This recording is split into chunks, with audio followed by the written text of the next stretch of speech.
Welcome to Physics Expert myself your favourite teacher Ramesh है। आज हम क्लास 12 का एक बहुत ही बेहतरीन टॉपिक का डिस्कशन करने वाले हैं और वो टॉपिक का नाम क्या है, Faraday's laws of electromagnetic induction. तो ये लॉ समझने से पहले हम लोग कुछ एक्सपेरिमेंट को समझते हैं जो साइंटिस्ट किए हैं। वो कौन सा साइंटिस्ट? फैराडे और हेनरी मिल करके, फैराडे और हेनरी साइंटिस्ट मिलकर जो एक्सपेरिमेंट किए हैं उस एक्सपेरिमेंट का थोड़ा सा नॉलेज लेते हैं और उसके बाद ये टॉपिक को हम लोग बाय कॉन्सेप्चुअली समझेंगे। तो हम लोग फैराडे का पहला एक्सपेरिमेंट क्या था, वो एक्सपेरिमेंट ये क्या था, एक सर्कुलर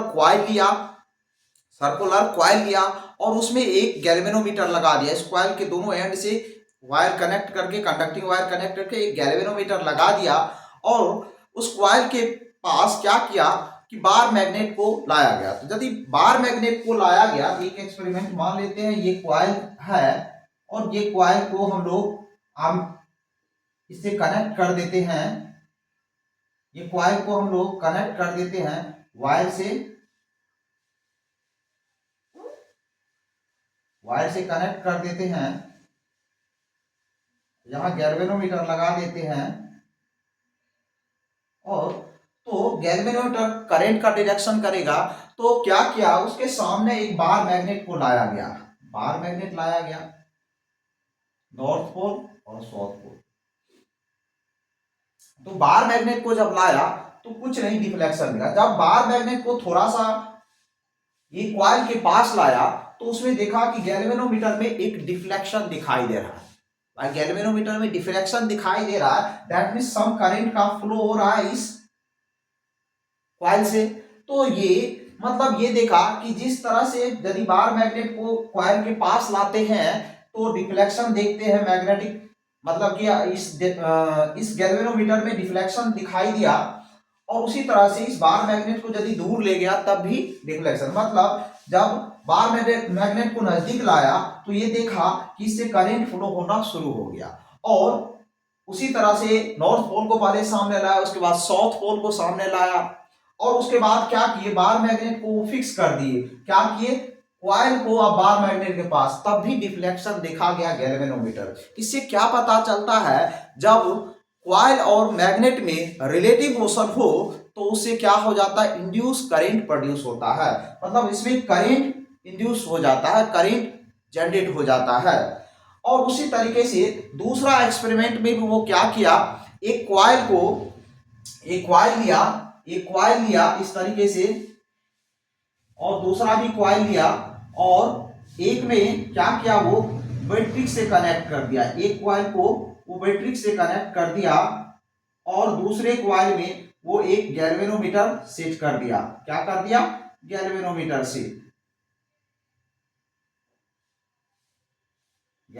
सेट कर दिया। तो जब इससे करंट का फ्लो हुआ, इसमें वोल्टेज सप्लाई दिया तो इस क्वाइल से करंट का फ्लो हुआ और इस क्वाइल को स्थिर रहने दिया और इस क्वाइल को इसके रेस्पेक्ट में इधर उधर किया गया। मतलब इस क्वाइल के सामने लाया गया, फिर इसे दूर ले गया। तो इसमें फिर देखा गया कि इस गैल्वेनोमीटर में क्या हो रहा है, डिफ्लेक्शन हो रहा है। तो इससे पता चलता है कि यदि कोई, मतलब हम लोग तो इससे पहले पढ़ ही चुके हैं, यदि कोई कंडक्टिंग वायर के पास क्या हो, वायर के पास कंडक्टिंग वायर से करंट फ्लो रहा, उसके पास यदि मैग्नेटिक नीडल रखते हैं तो उसमें डिफ्लेक्शन। तो उसी तरह ऑरेस्टेड का ये एक्सपेरिमेंट था। ये किसका है, हेनरी का और फैराडे का। तो हेनरी फैराडे मेनली करंट किस तरह से इंड्यूस होता है उस चीज का, ईएमएफ किस तरह से इंड्यूस होता है उस चीज का जिक्र किया। तो उसमें क्या देखा गया कि जब एक क्वाइल में करंट फ्लो हो रहा, दूसरा में गैल्वेनोमीटर लगाया, इस क्वाइल को इसके आसपास लाया गया तो इसमें भी गैल्वेनोमीटर में डिफ्लेक्शन देखा गया। मतलब इसका मीनिंग ये हो गया कि यदि कोई कंडक्टिंग वायर के सामने, कंडक्टिंग वायर या क्वाइल के पास मैग्नेट को या कोई करंट कैरिंग कंडक्टर को आसपास ले जाते हैं तो उससे क्या हो जाता है, इंड्यूस ईएमएफ जनरेट होता है या इंड्यूस करंट जनरेट होता है।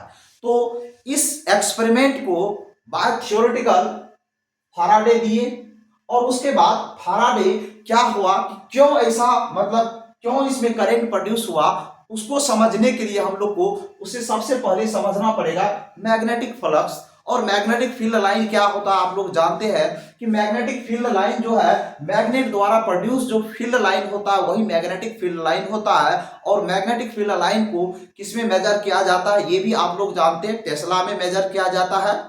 तो हम लोग जब ये एक्सपेरिमेंट में ये यदि मैग्नेट बार को इस कॉइल के पास लाया गया तो इससे जो जनरेट हो रहा है फील्ड इस कॉइल से पास किया, जब कॉइल से पास किया तो इसमें क्या जनरेट हुआ, मतलब यदि कोई गिवन एरिया से फील्ड लाइन क्रॉस करे तो क्या जनरेट होता, फ्लक्स। और जब ये कभी फ्लक्स ज्यादा हुआ कभी कम हुआ, तो कैसे हुआ कम ज्यादा, तो जब नजदीक ले गया तो फील्ड लाइन ज्यादा नंबर में इस कॉइल से पास किया जिसके कारण फ्लक्स ज्यादा प्रोड्यूस हुआ, दूर ले गया मतलब दूर ले गया तो उसमें कम हुआ।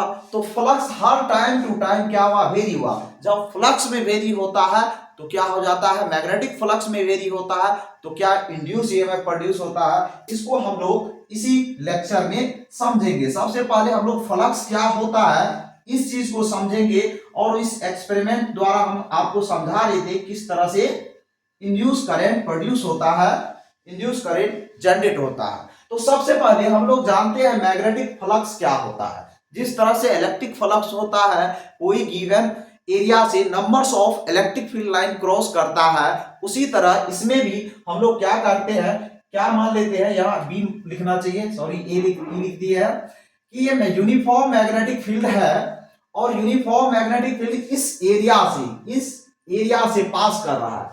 जब कोई मैग्नेटिक फील्ड किसी गिवन एरिया से पास करता है तो वो क्या जनरेट करता है, मैग्नेटिक फ्लक्स। तो मैग्नेटिक फ्लक्स क्या हो जाता है, फार्मूला मैग्नेटिक फ्लक्स को मतलब किससे, फाई से रिप्रेजेंट करते हैं और मैग्नेटिक फ्लक्स का फार्मूला क्या हो जाता है, magnetic field dot area vector. Area vector क्या होता है, कोई भी सरफेस है तो उसका एरिया होगा, तो एरिया वेक्टर क्या होता है, उस पर हमेशा परपेंडिकुलर होता है। ये बात समझ लीजिए। अब हम लोग यहाँ एक क्या है, एक मानिए प्लेन सरफेस है, प्लेन कॉइल है मान लीजिए। अब इसे मैग्नेटिक फील्ड पास कर रहा है, इसे मैग्नेटिक फील्ड पास कर रहा है।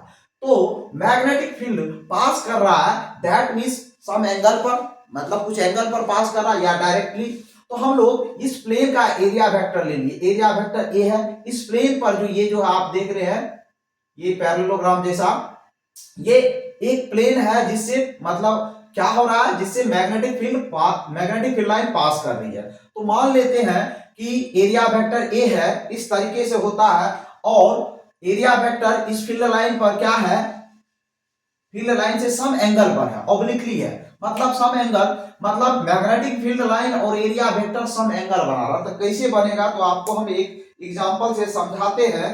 एग्जांपल से ये समझाते हैं, मान लेते हैं ये फील्ड है, तो ये मान लेते हैं कोई प्लेन एरिया है, तो प्लेन एरिया है तो इसका एरिया वेक्टर इस तरह से होगा।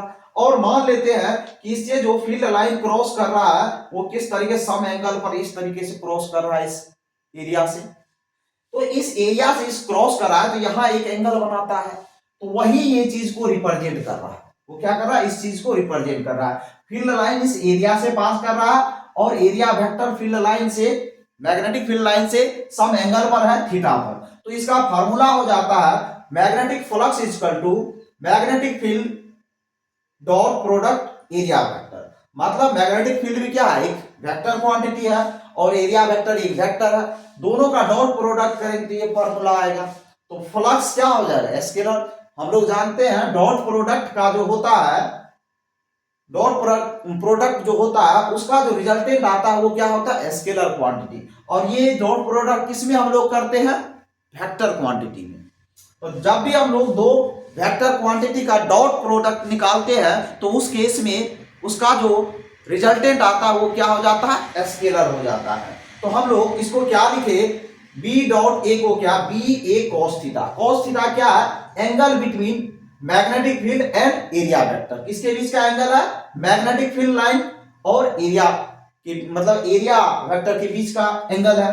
तो इस तरीके से हम लोग ये फ्लक्स, कोई भी आप फ्लक्स का यदि डेफिनेशन करेंगे तो क्या हो जाएगा, मैग्नेटिक फ्लक्स का numbers of magnetic field line passing through a given surface or area is called magnetic flux, या नहीं तो कह सकते हैं magnetic flux link with given surface is called magnetic flux।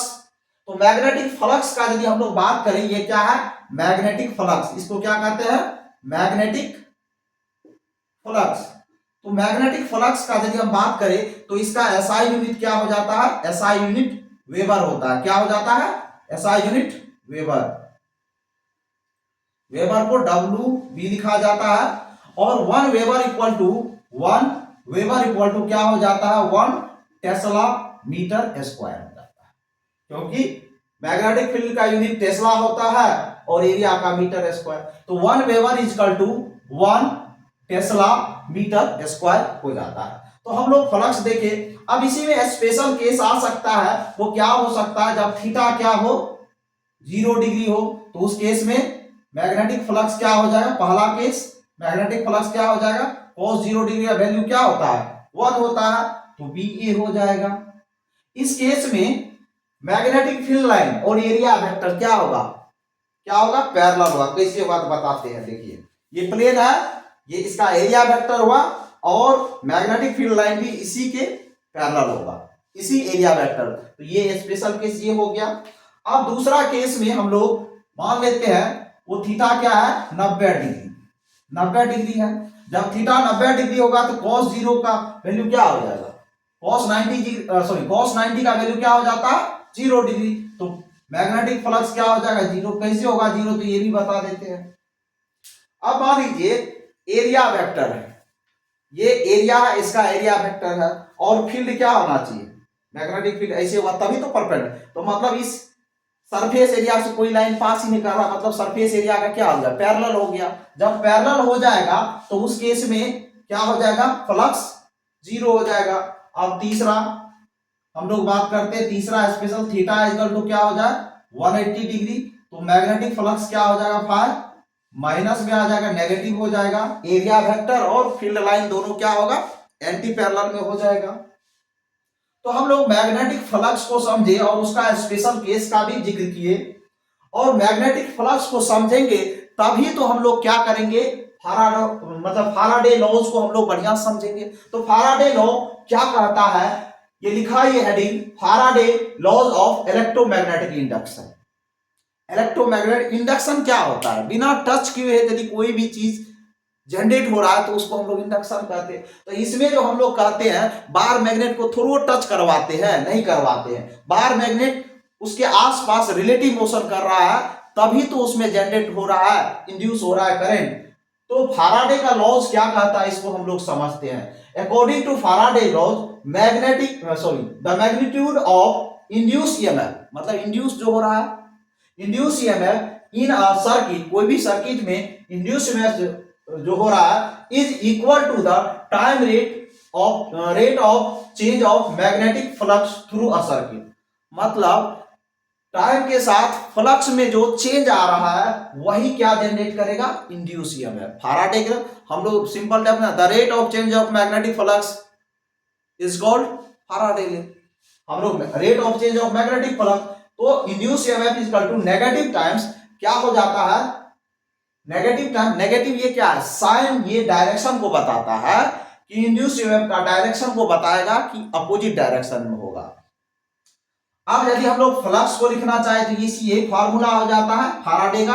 अब देखिए इसी में इंड्यूस ईएमएफ मतलब फ्लक्स में चेंज आएगा तभी तो इंड्यूस ईएमएफ। तो फ्लक्स में कब कब चेंज आ सकता है, तो हम लोग फ्लक्स में चेंज कब कब आ सकता है ये समझते हैं।